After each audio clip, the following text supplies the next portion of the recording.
Lily Brennan pressed her nose against the glass window of the botanical garden, watching purple flowers sway in the artificial breeze.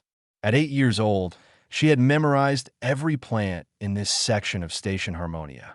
Her parents worked down in maintenance, fixing pipes and recycling systems, which meant Lily spent most afternoons wandering the quieter parts of the station. The other kids thought she was weird. Human children were rare enough out here in the outer spiral, but Lily took it to another level. While other species taught their young to fear and respect dangerous things, Lily just wanted to understand them. Last month, she had convinced the avian security officer to let her watch him handle a containment breach. The breach turned out to be a confused space rat that had chewed through a cargo container. Everyone else screamed and ran. Lily had walked right up and offered it a piece of her sandwich. Today felt different, though. Something electric buzzed in the recycled air of the station. The first alarm made her jump. Red lights began spinning along the corridor ceilings, painting everything in bloody flashes. Lily had lived on Harmonia for 3 years and never heard that particular siren before. An automated voice crackled through the speakers, calm but firm. All residents proceed to designated safe zones immediately. This is not a drill. Repeat, this is not a drill. Lily ran toward the main concourse where crowds were already gathering. Beings of every shape and size rushed past her, some on 2 legs, some on 4, some floating on anti-gravity platforms. Parents clutched their children close. Shop owners sealed their storefronts with metal shutters. She found her mother near the central fountain, frantically searching the crowd. Ruth Brennan nearly collapsed with relief when she spotted her daughter. Thank God. Come on. We need to get to the shelter. What's happening? Her mother pulled her along, moving fast. Something came through the outer docking bay. Something big. What kind of something? Ruth hesitated. Around them, Lily could hear the word being whispered in a dozen languages. Draken, draken, draken. Mom, what's a draken? A predator, sweetie. A very dangerous one. The kind you run from, not toward. Understand. They reached their assigned shelter, a reinforced room deep in the residential sector. David Brennan was already there, his maintenance uniform covered in grease. He hugged them both tight. Through the transparent aluminum wall, Lily could see Commander Felnix on the central screen. The avian administrator's feathers were puffed up in distress, making him look twice his normal size. Remain calm, he was saying, though his voice suggested he was struggling to follow his own advice. Security forces are handling the situation. The creature is contained in Docking Bay 7. All passages have been sealed. Lily watched the crowd around her. She had never seen so many different species united in the same emotion. Pure terror. A crystalline family huddled together, their facets dimming with fear. A group of insectoid traders clicked their mandibles nervously. Even the usually stoic aquatics looked disturbed. Has anyone ever survived a draken attack? Someone asked. Not by fighting, an elderly avian replied. You survive by not being there when it arrives. Lily's mind raced. She had read about drakens in the station library. Massive reptilian creatures from the scorched worlds, breathing fire, nearly impossible to kill. But she had also read that most species had never actually tried to communicate with them. Every encounter ended in violence because it started with weapons. What if the draken was just scared? She thought about the space rat, about how everyone had assumed it was vicious because it was trapped and desperate. But when she had approached it slowly, speaking softly, it had just been hungry and confused. Her father was discussing something with another maintenance worker. Her mother had her eyes closed, probably praying. Nobody was watching Lily. She slipped toward the door. The corridor outside was empty, eerily silent except for the distant sound of alarms. Lily knew these halls better than most people. Her parents had shown her the maintenance tunnels, the service passages, all the hidden ways to move through the station. They had taught her in case of emergency, never imagining she would use that knowledge to run toward danger instead of away from it. She moved quickly, staying low. Security cameras swept the halls, but she knew their blind spots.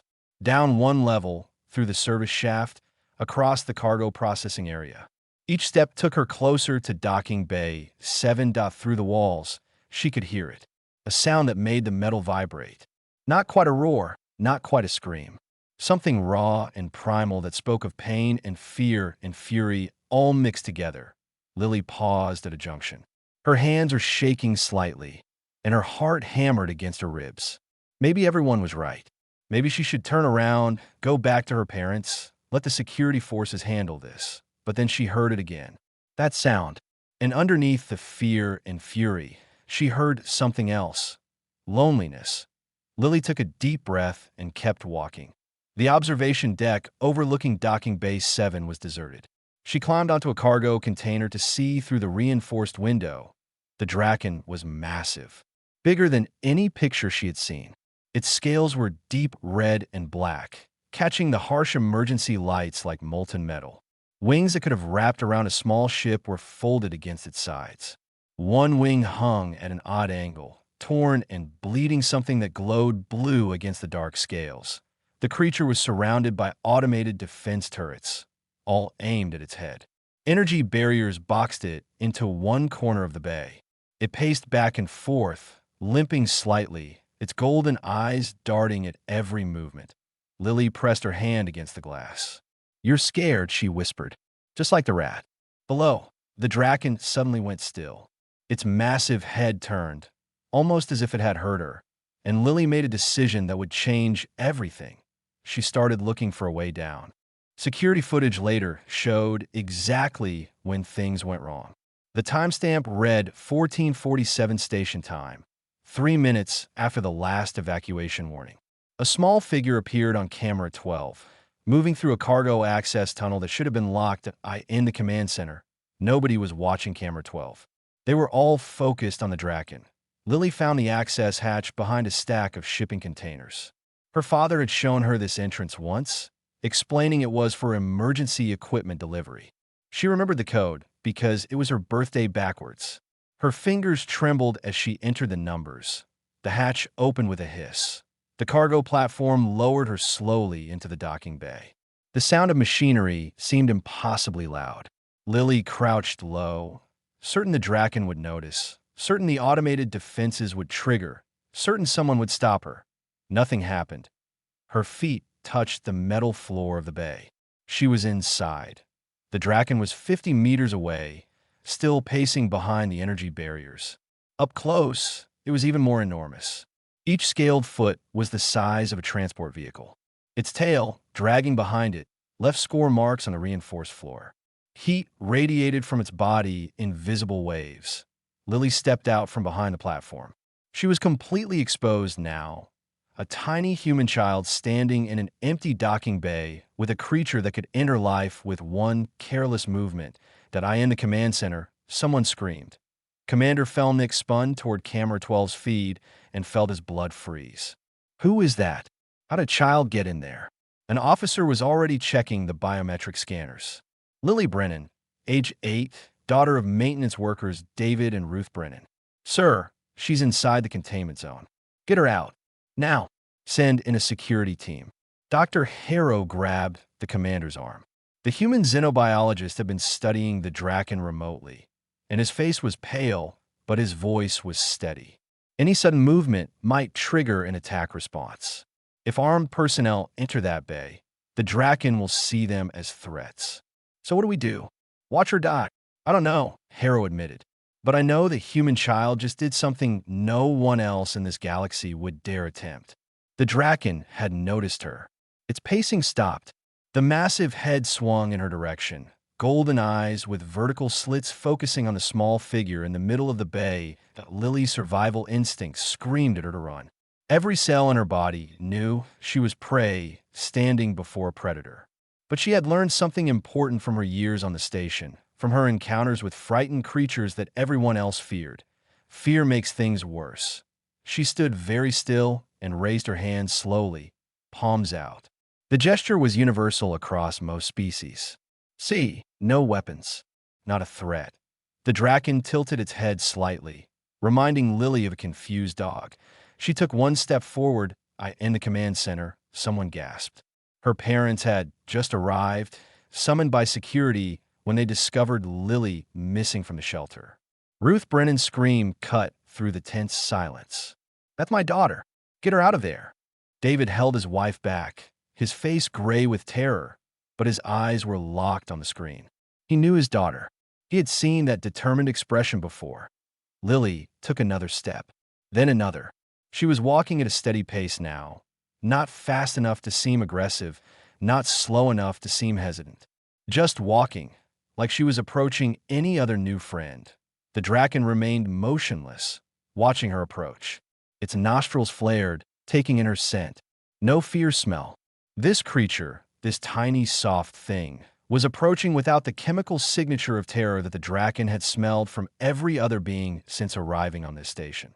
Lily kept her eyes on the Draken's face. She had read that direct eye contact could be challenging for predators, but looking away could trigger a chase response. So she found a middle ground, watching the creature's eyes while keeping her expression soft and open. "Hi," she said quietly. Her voice barely carried across the distance. "I know you're scared. This is all really loud and bright, and everyone is pointing weapons at you. That must be awful." The Draken's ear frills twitched. It could not understand her words, but the tone was unlike anything it had experienced. Soft, gentle, the sound a mother might make to a frightened child. Lily was 20 meters away now, close enough to see the individual scales, each one larger than her hand. Close enough to see the wound on the wing weeping that strange blue fluid. Close enough to die instantly if this went wrong. She kept walking. "I had a cat once, back on Earth before we moved to the station. She was really mean to everyone except me. You know why? Because everyone else tried to grab her when she was scared. I just sat down and waited for her to come to me."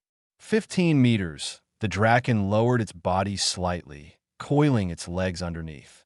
The movement made security officers reach for their weapons, but Dr. Harrow stopped them with a gesture. He had studied enough predators to recognize the posture. Not preparing to pounce, preparing to be less intimidating. 10 meters. Lily could feel the heat now, like standing too close to a fire. The Draken's breathing was loud. Each exhale a rush of hot air that smelled like sulfur and smoke. Its eyes never left her. 5 meters. She stopped walking. Any closer would be forcing interaction, and forced interaction never worked with frightened animals. Instead, she did something that made every watching being question her sanity. Lily sat down cross-legged on the floor. She placed her hands in her lap and smiled up at the Draken. "Whenever you're ready," she said. "I'll wait." The Draken stared at this impossible creature. Then, very slowly, it began to lower its enormous head toward her. The Draken's breath washed over Lily in hot waves. Up close, the creature's eye was enormous, a golden sphere larger than her entire head. She could see herself reflected in it, a tiny figure sitting calmly on cold metal while a being of legend studied her. The moment stretched. In the command center, no one dared breathe. Ruth Brennan buried her face in her husband's chest, unable to watch. Commander Felnix had his hand on the emergency containment switch, ready to drop every barrier between the child and the creature, though everyone knew it would be too late if the Draken decided to attack. Lily kept very still. She had learned patience from her father, who could spend hours repairing a single broken circuit. Rushing never helped. Neither did fear. The Draken's head was now level with hers, so close she could have reached out and touched it. She did not reach out. Not yet. That was the mistake most people made, assuming they could force connection. Real connection happened when both sides were ready. The creature's nostril, a slit in the scaled snout, expanded as it drew in her scent deeply. Lily heard a sound rumbling from deep in the Draken's chest. Not quite a growl, more like distant thunder. She felt the vibration through the floor. Then the Draken did something unexpected. It exhaled softly through its nose, a gentle huff that ruffled Lily's dark hair. The gesture was almost playful, testing her reaction. Lily giggled. She could not help it. The breath smelled terrible, like burned metal and old smoke, and it tickled. The sound made the Draken pull back slightly, ear frills raising in what might have been surprise. This small creature was not afraid. It was laughing. Slowly, carefully, Lily extended her right hand. Palm up, fingers relaxed. the same way she had offered her hand to the space rat, to the nervous station cat, to every frightened creature she had ever met. "I'm Lily," she said softly. "You're really beautiful, you know that?" The Draken stared at her hand. Such a tiny thing, soft and scaleless, more fragile than the smallest bone in the Draken's body. One claw could slice through it without effort, but something in the creature's ancient memory stirred. A recognition that transcended species and language. This was an offer, an invitation, a bridge extended across the gap between their vastly different worlds. The Draken extended one massive claw, moving with extraordinary care. The black talon, sharp enough to tear through ship hull, touched Lily's palm with the delicacy of a falling feathered contact. In the command center, Dr. Harrow was crying openly. "I can't believe what I'm seeing," he whispered. "This shouldn't be possible." David Brennan watched his daughter touch a creature of nightmare and felt his heart swell with terrified pride. "That's my girl," he said quietly. "She's braver than all of us." Lily kept her hand steady as the Draken's claw rested against her skin. The heat radiating from the creature was intense, but not painful. She could feel the rough texture of the scale beneath her fingers. "You're hurt," she observed, looking at the damaged wing.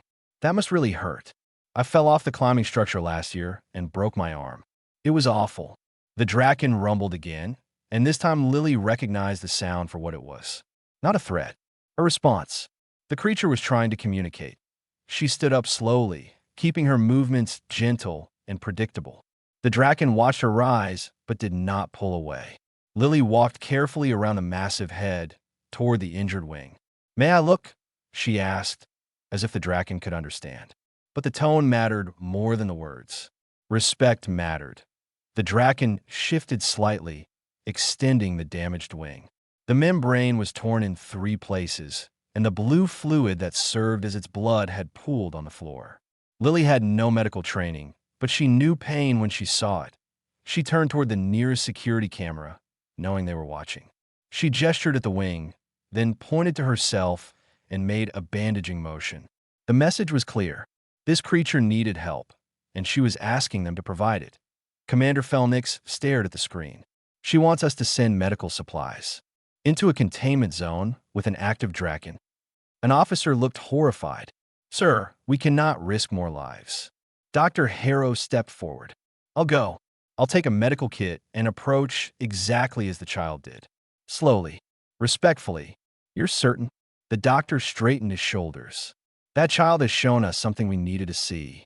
These creatures are not mindless beasts. They're intelligent, capable of choice. If she can do this, so can I." 20 minutes later, the cargo platform lowered Dr. Harrow into the bay.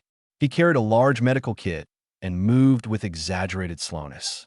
The Draken's head swung toward him, and for a moment, the creature's posture shifted toward defensive.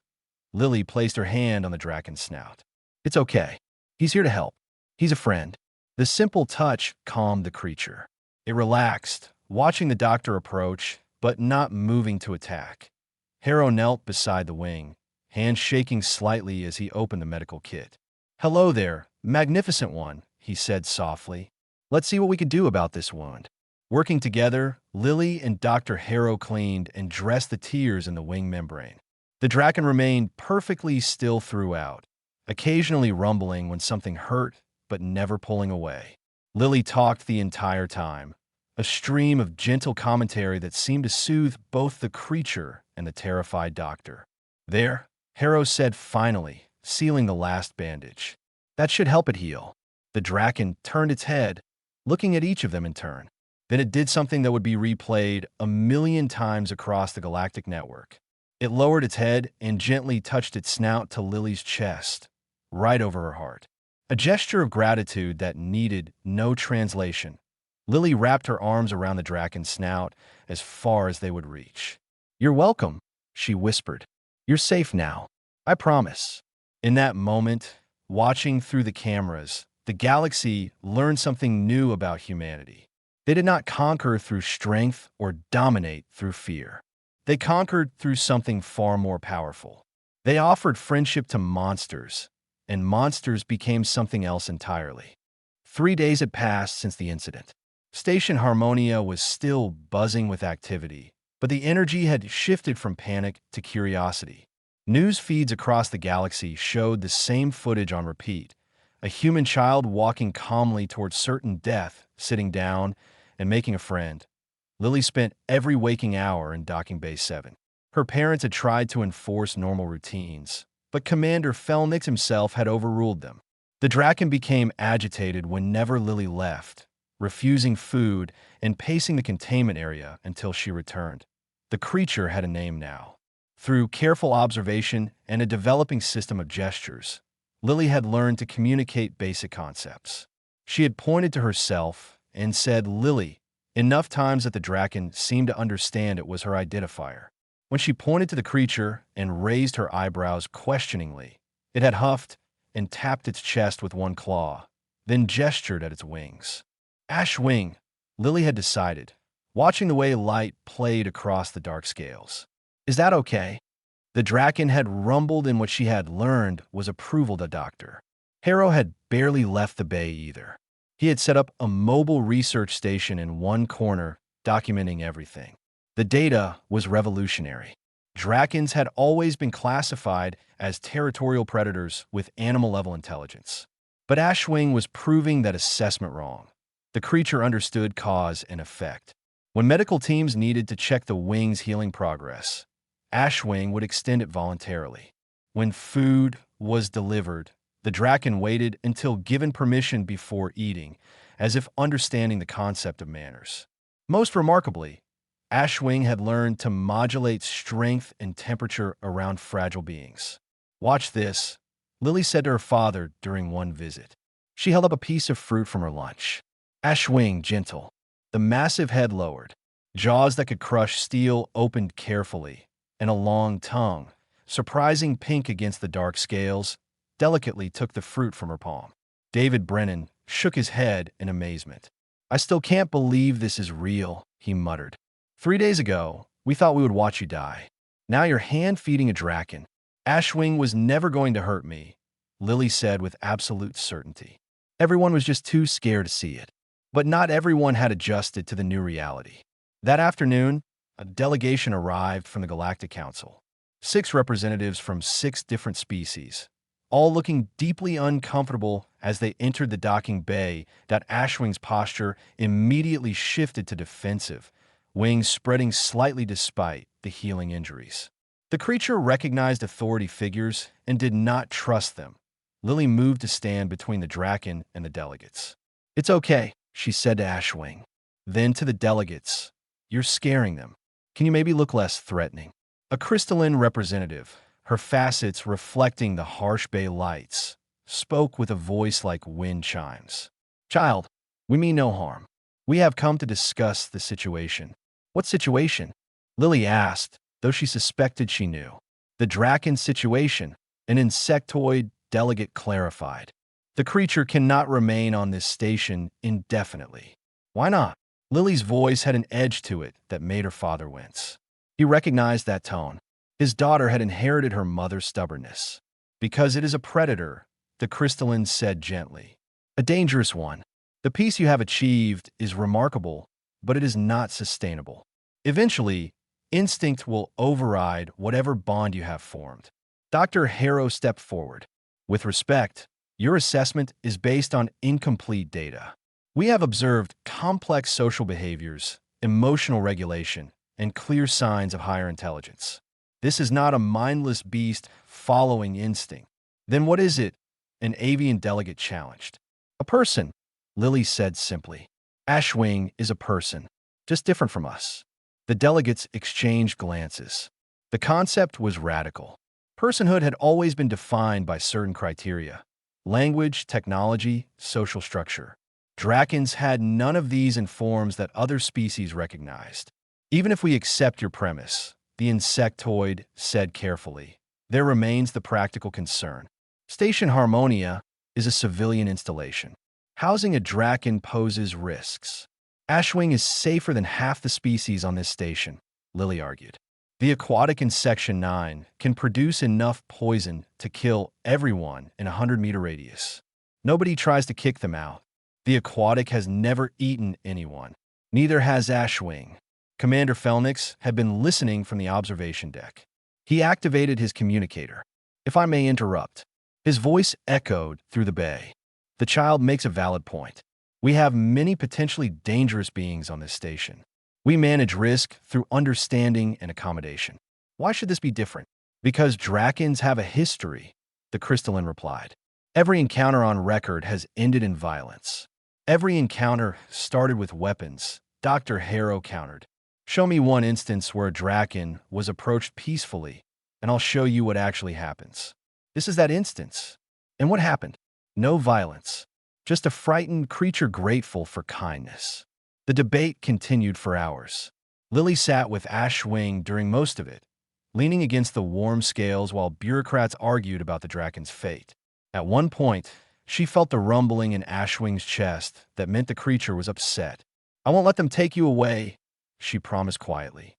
You're my friend. Friends protect each other. As evening approached, the delegates prepared to leave without reaching a conclusion. The crystalline paused near Lily on her way out. Child, your courage has moved many hearts. But courage alone cannot reshape galactic law. We will reconvene tomorrow with a decision. After they left, Lily's mother arrived with dinner. Ruth sat beside her daughter, watching Ashwing doze in the corner. What if they say no? Lily asked quietly. What if they make Ashwing leave? Ruth Brennan had no easy answers. She pulled her daughter close. Then we fight for your friend. That's what humans do. We fight for what matters. Across the bay, Dr. Harrow was compiling his research into a formal report. He had been sending preliminary findings to colleagues throughout the galaxy. The response was overwhelming. Scientists, diplomats, even military strategists were fascinated by what had happened on Station Harmonia. One message stood out. It came from Earth, from the director of an Animal Behavior Institute. Harrow read it 3 times, then smiled. Commander, he said into his communicator, I think I know how to win this argument. The next day's council meeting would change everything. The council chamber aboard Station Harmonia had never been so crowded. Representatives filled every seat, while observers packed the viewing galleries. News services from 40 systems had requested live feeds. What happened here would set precedent across the galaxy. Lily sat in the front row, flanked by her parents. She wore her nicest dress, the blue one her grandmother had sent from Earth. She had wanted to look grown up for this, even though her feet barely touched the floor from the chair. Ashwing was not present, confined to the docking bay, but multiple screens showed live feeds of the Draken. The creature paced restlessly, clearly sensing Lily's absence. Commander Felnix called the session to order. We gather to determine the fate of the Draken designated Ashwing. Dr. Harrow, you requested the opportunity to present evidence. The floor is yours. The doctor stood, activating a holographic display. Thank you, Commander. Honored council members, I want to talk to you about Earth. Images appeared in the air above them. Ancient cave paintings showing humans alongside wolves. Medieval tapestries depicting knights with hunting birds. Modern photos of service dogs, therapy horses, even humans swimming with dolphins. Humanity has a unique evolutionary history, Harrow began. We did not develop in isolation from predators. We developed alongside them. And instead of simply fearing dangerous animals, humans learned to understand them, to work with them, to befriend them. He gestured to the images. Wolves became dogs. Wild horses became partners in labor and war. Raptors became hunting companions. Humanity took creatures that could kill us and forged bonds that benefited both species. This is not weakness. It is our greatest strength. A insectoid counselor raised an objection. Those are domesticated animals, bred over generations to be docile. The Draken is wild. Every domesticated species started wild, Harrow countered. The first human to approach a wolf took the same risk Lily took with Ashwing. The difference is that wolf had every reason to see humans as threats. We competed for food, for territory. Ashwing has no such competition with us. The creature was simply frightened. He brought up new data, brain scans, behavioral analyses, communication patterns. In 1 week, we have learned more about Draken intelligence than centuries of military encounters revealed. Why? Because we stopped treating Ash Wing as a threat and started treating the creature as an individual. The crystalline counselor who had visited the bay spoke up. Your research is compelling, Dr. Harrow, but it addresses capability, not safety. How do we know this Draken will not revert to violent behavior? You don't, a new voice said. Everyone turned as an elderly woman entered the chamber. She wore the insignia of Earth's diplomatic corps. I am Ambassador Patricia Wong. I apologize for my late arrival. May I address the council? Felnix nodded, looking curious. Ambassador Wong moved to stand beside Dr. Harrow. I have spent 40 years studying human-animal relationships. I have seen humans work with grizzly bears, killer whales, and crocodiles, creatures perfectly capable of killing their handlers. Yet attacks are remarkably rare. Do you know why? She looked around the chamber. Because relationship is a two-way bond. When you treat an intelligent creature with respect, when you meet its needs and honor its nature, it reciprocates. What Lily did was not magic. It was the same approach humans have used for thousands of years. Wong pulled up footage of Ash Wing and Lily together. The Draken gently taking food, lowering its head for scratches, carefully maneuvering around the small human to avoid accidental harm. This is not a wild animal barely restrained. This is a thinking being who has chosen peaceful interaction. The Draken could break through those barriers anytime. The creature stays because of choice, not containment. Lily raised her hand timidly. Felnix looked surprised, but nodded for her to speak. She stood up, her voice small but steady. I know I'm just a kid, and I don't know all the big words everyone is using. But I know Ash Wing, not as data or research, as my friend. She walked to the center of the chamber, looking up at the counselors. Ash Wing was scared and hurt. Everyone pointed guns and built walls. But nobody asked what the creature needed. Nobody tried to help. They just wanted it gone. Her voice grew stronger. On Earth, we have this saying. Dogs are called humanity's best friend, right? But a long time ago, they were wolves. Dangerous predators. Someone had to be the first to try. To offer friendship instead of fighting. That's what I did. That's what humans do. She pointed to the screen, showing Ash Wing. The creature isn't dangerous because it's a Draken. It was dangerous because it was scared. We made it safe by being kind. Isn't that better than just being afraid forever? Silence filled the chamber. The simplicity of her argument cut through layers of bureaucratic complexity. The avian counselor leaned forward. Child, what if the creature one day forgets this kindness? What if instinct overrides training? Ashwing isn't trained, Lily said firmly. You train animals to obey. Friends choose to be good to each other. Ashwing chooses to be gentle with me. I choose to trust the creature. That's what friendship is. Ambassador Wong smiled. The child understands something we sophisticated adults often forget. Trust is not a guarantee of safety. It is a choice to believe in the best of someone, even when they could hurt you. Humanity has built entire civilizations on that principle. The council deliberated for 2 hours. Lily waited, holding her mother's hand, watching Ash Wing pace on the screens. She whispered to the image, knowing the creature could not hear. It's going to be okay.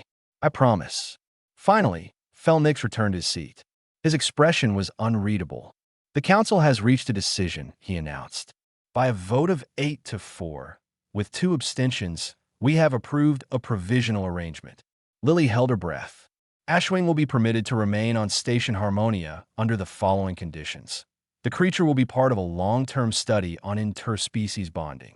Dr. Harrow will serve as primary researcher. Lily Brennan, with her parents' permission, will serve as primary liaison. A specialized habitat will be constructed adjacent to the botanical gardens. This arrangement will be reviewed quarterly. Lily did not hear the rest. She was already running toward the docking bay, her parents calling after her, laughing and crying at once. Ashwing was waiting. The Draken's head lifted as the door opened, golden eyes finding the small human immediately. The rumble that came from deep in the creature's chest was joy. For months later, Station Harmonia looked completely different. The botanical gardens had expanded into what residents now called the Dragon Wing, a massive dome where purple flowers grew alongside heat-resistant plants from the scorched worlds. At the center, resting on a platform of smooth stone, Ashwing watched the daily traffic of curious visitors. Children were the bravest, naturally, while adult beings of various species maintained cautious distances. Youngsters crept closer, drawn by the magnificent creature.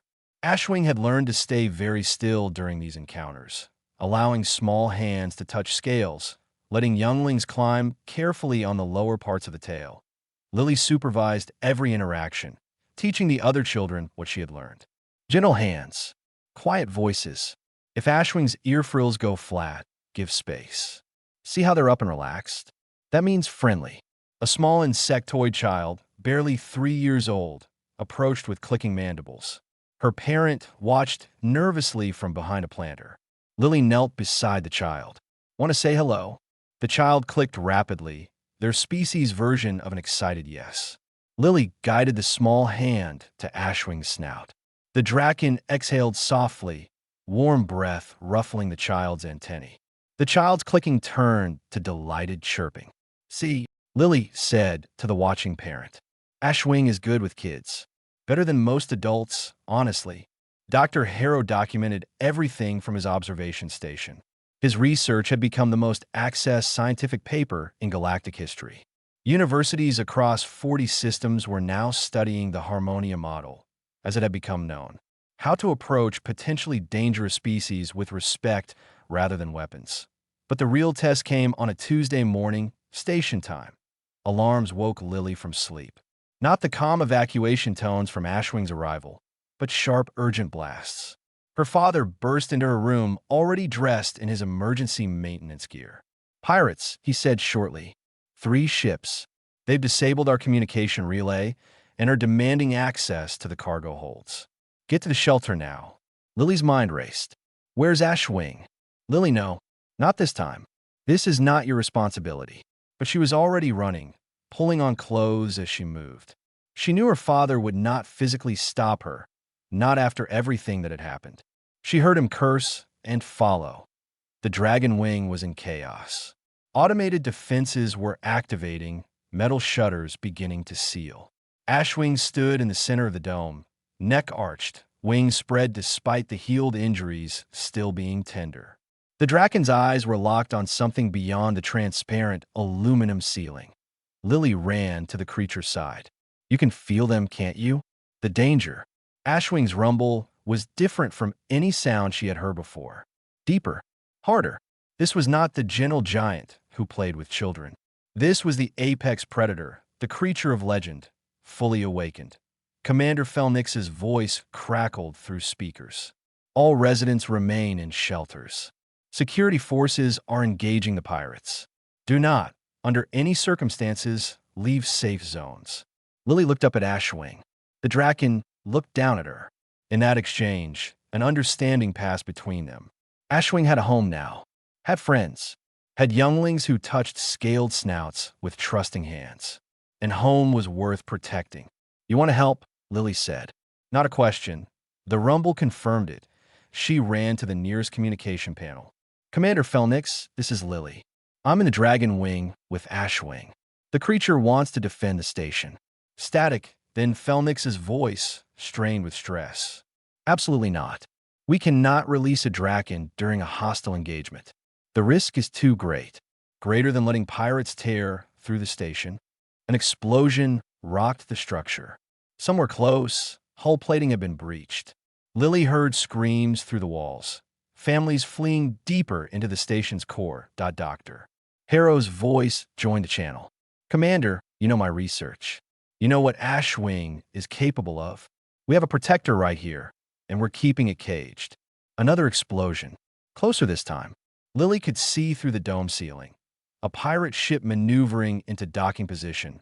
Weapons armed, Felnix made a decision that would either save them or doom them. Release the outer barriers. Lily, if that creature harms one innocent being, I will hold you personally responsible. Ashwing won't. I promise. The dome's ceiling retracted. Ashwing needed no further invitation. The Draken launched upward with a power that shook the gardens, wings catching air that should have been too thin to provide lift.